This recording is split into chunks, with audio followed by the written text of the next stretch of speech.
rocs resteront là, ni des gravats et autres bazars entassés sous la terrasse, au fond du jardin et dans la cave. C'était là quand nous sommes arrivés ici. Et donc il y a cette capitaine de police qui est une femme, je pense, très maligne et instinctive. Donc là déjà, elle trouve que c'est une phrase assez étrange.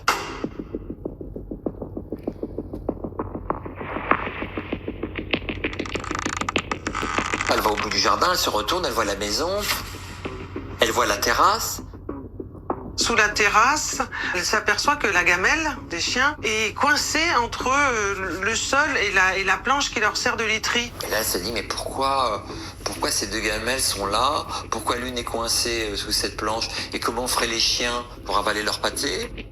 Donc elle commence à bouger, puis là je pense qu'il y a l'instinct du flic qui se met tout de suite en route. Et donc elle va soulever cette planche qui sert de niche pour les chiens, si vous voulez, et en la soulevant, elle s'aperçoit qu'il y a du ciment qui semble frais.